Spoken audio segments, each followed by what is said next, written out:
Talong talo yung lamig nito, yung init ng summer mga brother. Napakalamig ng tubig na to.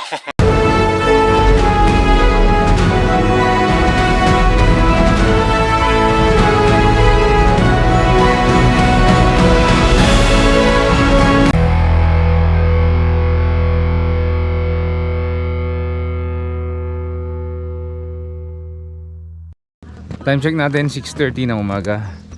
Napakalamig dito. Kukwento ko muna sa inyo kung ano nangyari sa akin kagabi dito.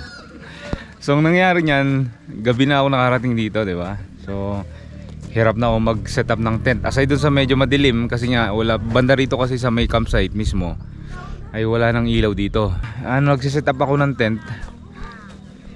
Nilipad yung tent ko kasi sobrang lakas din ng hangin dito tapos napakalamig. At naghahabol lang kami ng tent dahil kung saan saan napupunta dahil sobrang lakas nga ng hangin. Hindi ako masyado nakatulog dahil inaalala ko baka may bumaliktad yung tent.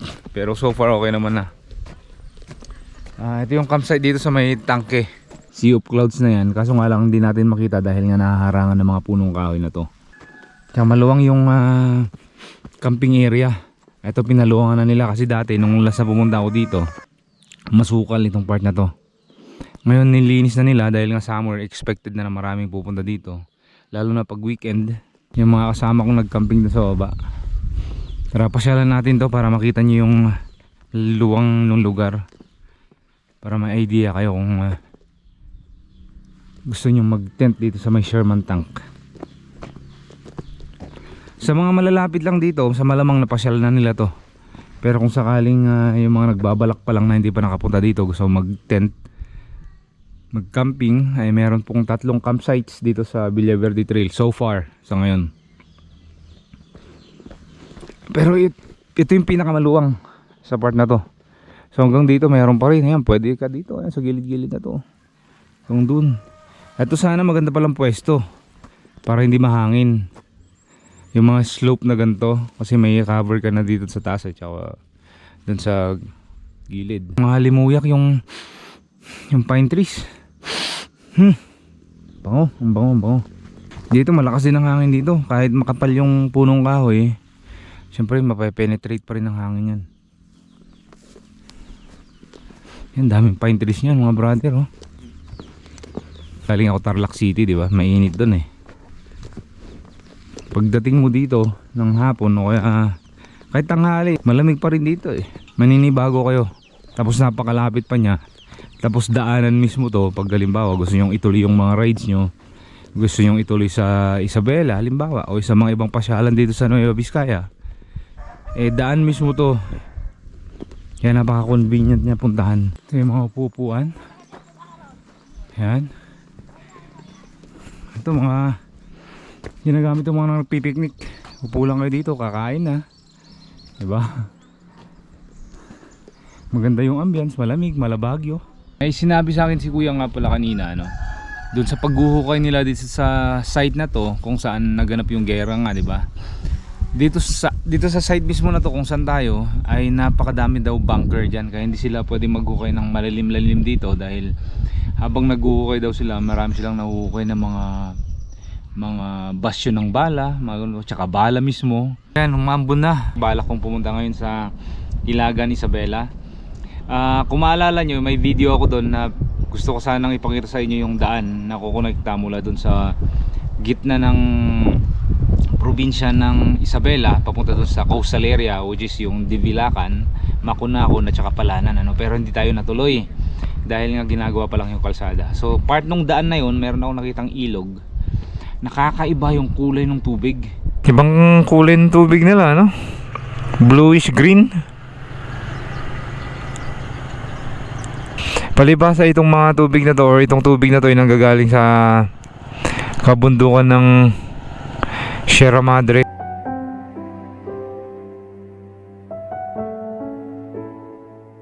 Anyway, makikita nyo na lang sa camera siguro kapag pupunta ako doon. Yun ang balak kong puntahan ngayon. Ilagan, Isabela mula dito sa Maliko, dito sa Santa Fe, Nueva Vizcaya. So hindi ko alam kung ilang oras tatakbuhin yan, pero kailangan ko pa kasi magpa-charge, so matatagalan tayo. Siguro makakaalis tayo dyan, mga tanghali na siguro, or mga alas 10, alas 11, mga ganyan. So bababa pa muna ako doon sa Santa Fe. Tapos magpapacharge ng battery ng GoPro.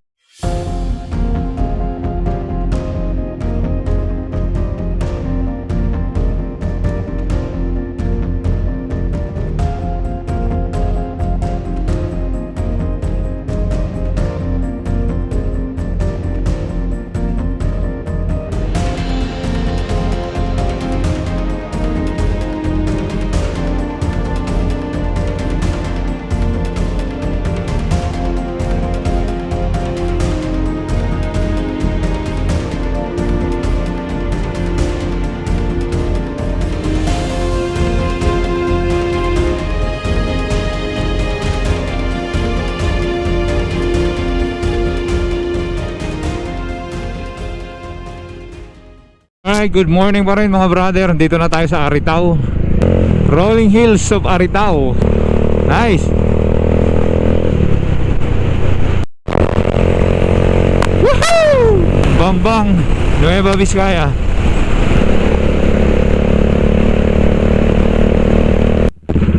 Yun lang mga brother, traffic. Wow, nice view. Alright, nasa bayan na tayo ng Diadi or Jadi. Jadi, Nueva Vizcaya. Magandang paliparan ng drone mga brother Isabela, thy will be done. Kung di ako nagkakamali ay boundary na to ng Isabela at saka Nueva Vizcaya. At meron akong nakitang isang tourist spot dito na malapit lang din dito sa Isabela, thy will be done hill na yan. Pababa papunta ron. Blue Lagoon ang pangalan. Blue Lagoon nga ba o Green Lagoon? So yun ang pupuntahan natin, sasaglitin lang natin. Total nandito na rin naman tayo.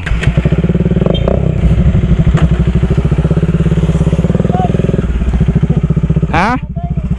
Ito ka. Baka mabangga ata. Mayroon tayong subscriber dito. Wala akong sticker picture na lang tayo. Oh, wala ubos na. Papagawa pa lang. Malapit lang naman mula rito ano? Sige. Ayun, may kasama tayo po. Sasamahan daw tayo papunta doon sa Lagoon. Sa kanila pala yun. Kaya tara, maganda yan. Kasama tayo. Flash delivery rider.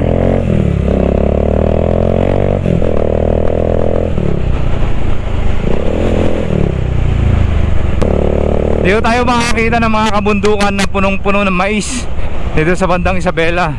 Kaya kung mapapansin nyo, ayan o, sa kanan natin, mais yan guys. I think kaka-harvest lang din yan. Hindi ko alam, may low pressure area pala na nasa Visayas na. So pati dito sa Luzon, apektado na rin. Sablay na naman tong schedule natin dito sa rides. Kasi ang mindset ko, summer ride to. Yun lang. May konting off-road tayo dito. Sana hindi malala kasi mabigat ang karga natin. Siguro mining company to dati may-ari. Minimina nila to. Tanong natin.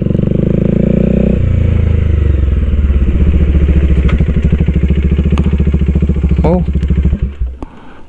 Wow. Lagi pinapanood yung vlog mo na rin. Thank you. Ano nga pangalan ng vlog mo? Pongs Motovlog. Matanong ko lang, ba't nagkaroon ng ganito dito, lagoon dito? Minahan dati to, sir. Ng ano? Minahan namin dati dito kami nagtatrabaho. Mina ng gold o? Oh, gold, sir. Dito tayo, sir. Gold mine, sir, to dati. Tapos gold din sa amin. I see, gold mine nga to mga brother, itong part na to. Pero marami naman nakukuha rito. Dati, sir. Pero na-drain na siya, ano? Malalim na yan. Mga ilang metro na kaya yan? Malalim yan, sir. Mga nasa 100 plus. 100 meters na yan? May subscriber tayo dito. Wala na. Shoutout na lang. Sir, ingat na lang. Thank. Bong? Bong Bautista. Si Bong. Taga-tinga mo lang. Taga-cordon ka mo lang. Ingat, sir. Sige. Shoutout sa mga taga-cordon, Isabela. Kilala sa atin dito. Susunod dito sa cordon ay Santiago, tapos Alicia, Tapos Kawayan ata kung di ako nagkakamali. Tapos susunod sa Kawayan, San Mariano, parang ganyan. Basta malapit na yung destination natin. Mukhang kailangan ko na talaga ng sticker kasi ang tagal-tagal ko na rin din namimigay ng sticker. Pag may nakakakilala sa akin, yun ang una-una tinatanong talaga, sticker. Eto, ulan na to. Mukhang binabagyo na dito sa may Santiago. Diyos mio, garapon! This is not good! Hanap na tayo ng tutulugan dito sa Kawayan, Isabela. Dito na tayo nakapag-overnight. Hindi ko na diretso sa Ilagan. At ayun na nga. Mabilis lang yung biyahe natin actually. Yun nga lang. Ang buong kwento niyan ay simula doon sa Villaverde Trails, doon sa may Sherman Tank, kung saan tayo nanggaling, ay umuulan na po doon. Umuulan tapos umaambon. Karamihan naman ambon. Mula doon hanggang dito sa Kawayan, Isabela. Gusto ko munang shoutout sina Larry dito sa Kawayan, Isabela. Ayan, naabangan ako kahapon dyan. Naghahanap ako ng matutuluyan dito. Nakita ako dun sa daan. Shoutout Larry boy. Wala nang sticker, pasensya na ulit. At shoutout din kay Ponks Motovlog doon naman sa Cordon, Isabela. Yung sa unang bayan ng Isabela. Nung daanan natin. Siya yung sumama sa atin doon sa Blue Lagoon sa kanila, sa Cordon. Maraming salamat. At bukas, idediretso na natin ang Ilagan, Isabela. Check natin yung ilog na sinasabi ko, yung kakaibang kulay ng ilog. Papahinga muna ako, pagod na ako. Maraming salamat sa pagsama at sa panonood. Kita-kita ulit tayo bukas. Good morning. Ito, kakatapos ko lang maligo actually, palis na ako. Napapansin nyo ba to? Parang upuan ng, ewan ko kung para saan yan. Sa naliligo siguro, hindi ko rin alam. First time ko makakita ng ganito.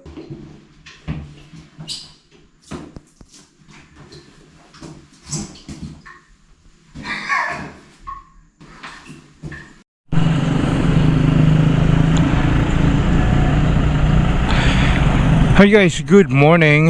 Andito pa rin tayo sa Kawayan, Isabela. Kung mapapansin nyo yung kalangitan, napakakulimlim. Alas 5:30 na to eh.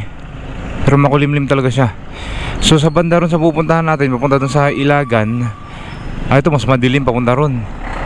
Dito makulimlim na rin, kaso nga lang at least may nakikita akong puting ulap. Pero dun talaga itim na. Pero kung uulan dun pupuntahan natin, malamang cancel lahat tong lakad na to.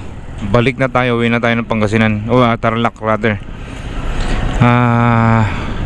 Mahirapan lang tayo nito sa ride na to. Kasi ang setup ko pang summer talaga to eh.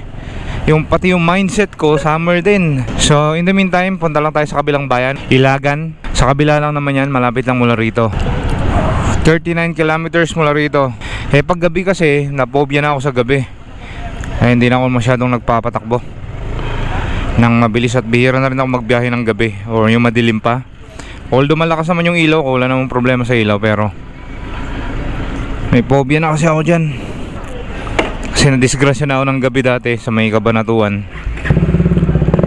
Hanggang ngayon dala-dala ko pa rin yung phobia na yun. So anyway guys, tara, diretso na tayo. So again, ang biyahe natin mula dito sa Kawayan, Isabela, at papunta tayo ng Ilagan. Good morning ulit sa inyong lahat mga brother. Alright, so andito na tayo sa Ilagan, Isabela. Mabilis yung biyahe natin, mga around 30 minutes lang mula sa Kawayan City hanggang dito sa Ilagan City, Isabela. Dito na tayo sa crossing, bale. Ito na yung daan na papunta yan sa Dibilacan. Yung pinakita ko na tong daan na dito dati sa inyo, yung daan na kukonekta mula dito sa sentro ng Isabela papunta doon sa coastal area naman ng Isabela, doon sa Macunacon, Dibilacan at saka Palaran, Isabela. So sa ngayon, ginagawa pa lang yung daan. Nagpapasyalan natin ang isa sa napakasikat na tourist spot, tourist destination nila dito sa Ilagan. Ito yung tinatawag na Abuan River. Ang tubig dito sa Abuan River ay nanggagaling doon sa Sierra Madre Mountain. Kung napanood nyo yung video ko nung pinakita ko sa inyo itong daan, Ilagan to Dibilacan Road, last year pa ata yun, ay nagkuha ako ng drone shot at pinakita ko rin yung malapitan na kulay ng tubig. Ay kakaiba po siya, no? Parang emerald na color siya. Emerald na color. Ganon na ganon yung kulay ng tubig. At ngayong araw ay pupuntahan natin yan dahil summer ay in-expect kong maraming pupunta doon. Yun nga lang, syempre weekday ngayon, tinimingan ko na weekday para mas konti yung mga kasama natin doon. At siguro sisilipin din uli natin yung daan, itong update ng daan na to, kung saan na yung nasisemento nila, yung dulo ng nasisementong daan, na titignan natin kung gaano nakahaba. Pero ang pinakapakay talaga natin kung bakit tayo nandito ay para makita at makaligo man lang dito sa mystical river na to, dito sa Ilagan Isabela, ang Abuan River. Pero top up muna tayo ng 200. 200 lang, premium. Naalala ko dito nahulog yung cellphone ko noon eh, nung unang punta ko dito sa daan na to. Kung gusto niyo pumunta ng Sanctuary, Ilagan Sanctuary, dito yan, papakaliwa kayo dyan.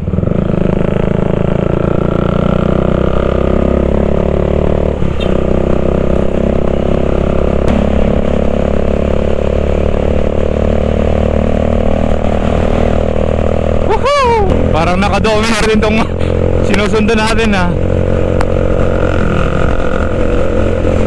Nakadominar nga. Shout out, brother!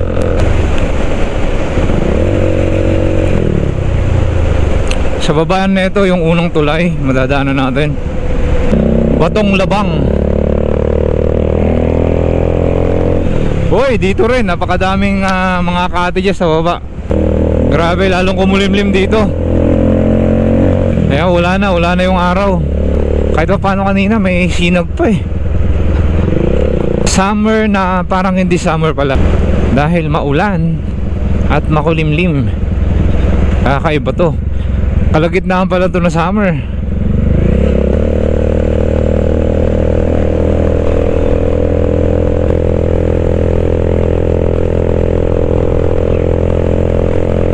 Napakakulimlim. Eto na yon mga brother, ay nag-iba na yung kulay ng tubig. Hindi na katulad nung dati. Nung pumunta ako dito. Nonetheless, maganda pa rin siya. Siguro may season lang talaga na ganun ang kulay ng ano dito, ng ilog.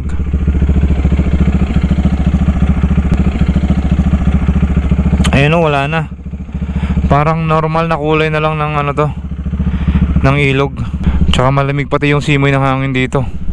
So nagbabad dyan ng ulan yan. Marami-raming cottages yan.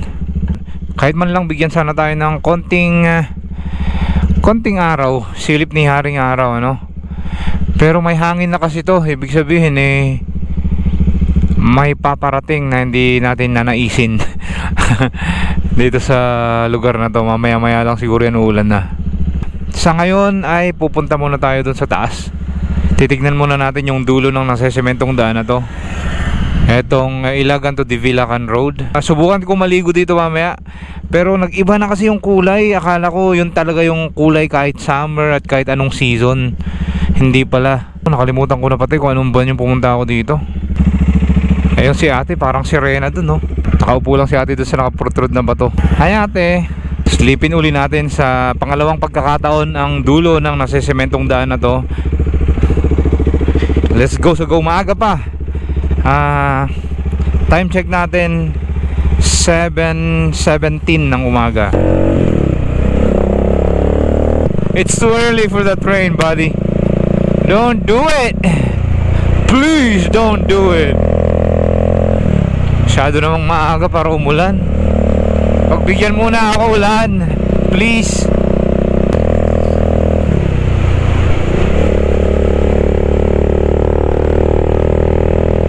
Nung last na pumunta ako dito ay 24 kilometers na mula dun sa baba hanggang dun sa nasisemento nila nung time na yon, dun sa may putol na semento.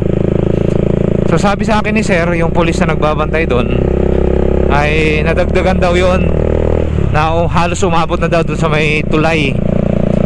So nung time kasi na yan, nung sinesemento nila, hindi pa umabot sa tulay yun eh.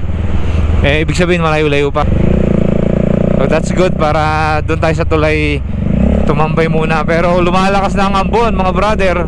Gaya na sinasabi ko sa inyo kanina doon sa baba, may kasamang ihip ng hangin na malamig. So ito na nga, nagkatotoo na nga, umuulan na dito, maambon na. May isa pa lang akong nakakasalubong na naka-scooter.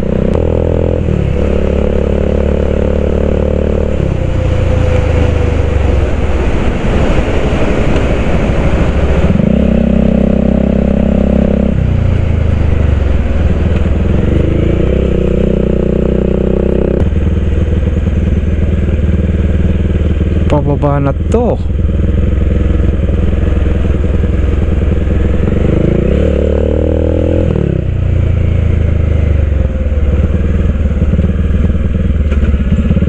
Baba muna tayo dito, silipin natin yung kalsada.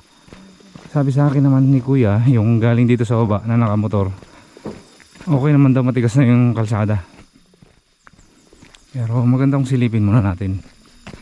Mahirap magpakampante kasi meron daw dalawang Amerikano dito kahapon na pumunta, nabalahaw sila dito sa rough road. Hindi nila tinuloy, natumba sila ng problema. Sabi sa akin malaki daw na motor, so malamang mga GS siguro dala ng mga yun. Balik daw sila dito eh. Kasi kahapon dito nag-aambon kaya mas malambot yung lupa. So ngayon tumigil naman ng bahagya na yung ambon. Isa pang problema dito yung lupa na ganyan guys, ito yung makapit eh. Ito yung malagkit, yung kumakapit talaga sa gulong mo. Kala mo meron ka ng outer layer ng gulong kapag yan nadaanan mo, dahil kumakapit sila doon sa spike ng motor. Kung sa camera pag nakita nyo parang wala lang pero madulas to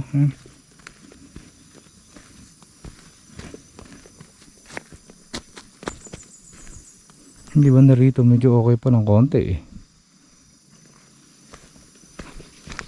sa baba ito kumakapit na yung dito daw natumba yung Amerikano kahapon sa pagbaba sa lagpas. Sabi sa akin lagpas mismo ng sementadong daan.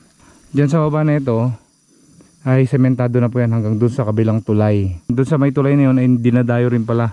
Kasi kaya ako pumunta dito dahil summer na, di ba? So sabi ko baka hindi na ako mahirapan dun sa kalsada. Pero apparently itong ulan na to ay sumabay. Puro putik naman to. Hanggang sa baba na yun, may 1 kilometro pa to pababa. So yun na nga ang ating kwento dito sa Ilagan to Divilacan Road. Hindi pa rin tayo mabobokya dito dahil ang initial plan ay talagang yung Abuan River ang ating pakay.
Lumakas na yung sikat ng araw. O nga, antayin ko na lang kaya. Parang di pa nasisinagan dito Punta muna ako dun sa Abuan. Thank you Salamat tol. Ayan, ang ating mga bagong tropa. Alright.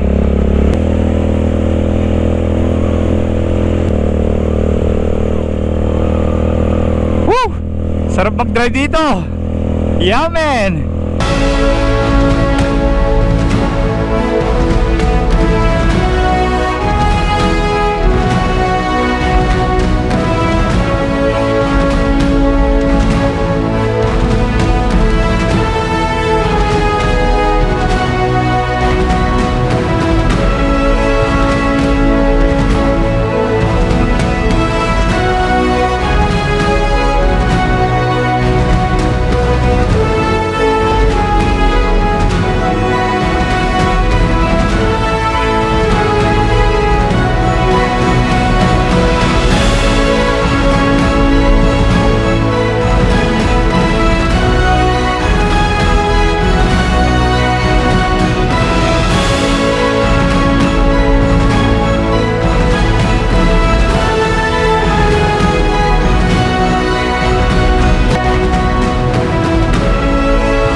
Sumama sa kahoy. So dito na tayo sa may Abuan River. Bababa na tayo. Tignan natin ha. Alam ko malamig ang tubig na ito dahil nga galing sa Sierra Madre, di ba? Ang entrance fee no? 20. Baba tayo ng konti. Konti lang yung tao ngayon kasi nga weekday. Thursday yata ngayon or Friday.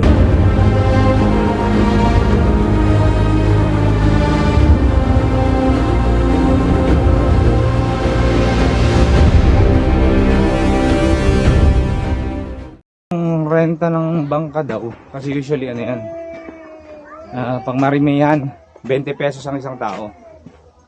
So kung ikaw lang mag-isa, halimbawa ngayon ako lang mag-isa, ay hindi ko alam kung magkano sisigilin, depende daw sa usapan nyo nung bangkero.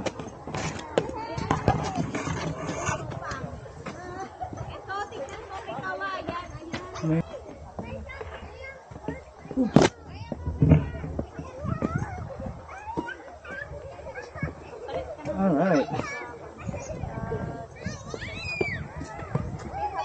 Ayun, pwede maligo rito mga brother. Dito tayo maliligo.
Dito lang.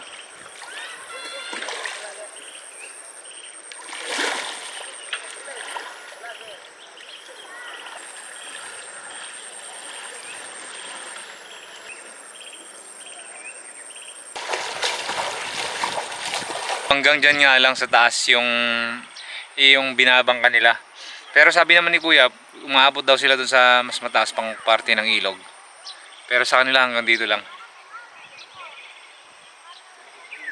Kung pupunta kayo dito, isa sa mga services na pwede nyo i-avail ay yung pagsakay ng bangka. Ito na po yung Abuan River na isa sa pinakasikat na tourist destination dito sa Ilagan, Isabela. Malamig yung tubig kasi alam nyo na, yan na yung mismo yung bundok na pinanggagalingan ng tubig. Talong-talo yung lamig neto, yung init ng summer mga brother.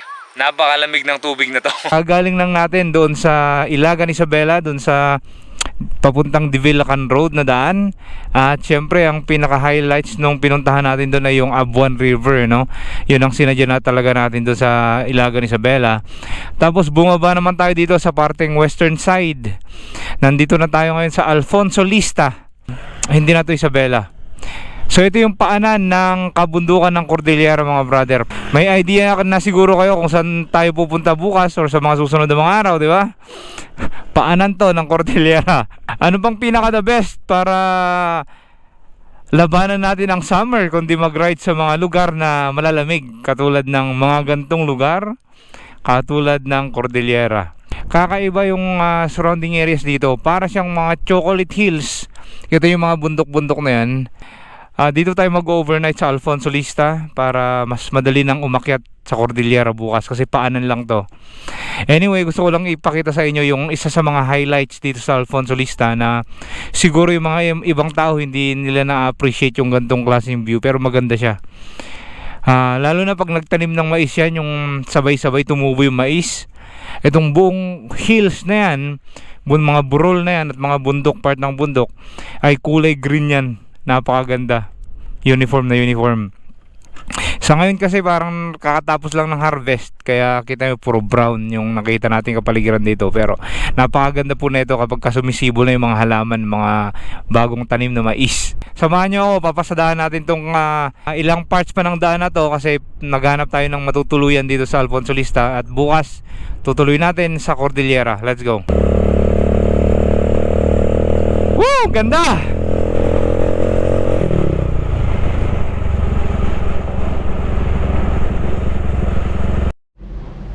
Hi guys, ito yung kwarto. Maganda yung kwarto, maluwang. May dalawang bed, TV na rin, flat screen, table. Ayan, panalo to, makapag-edit pa tayo.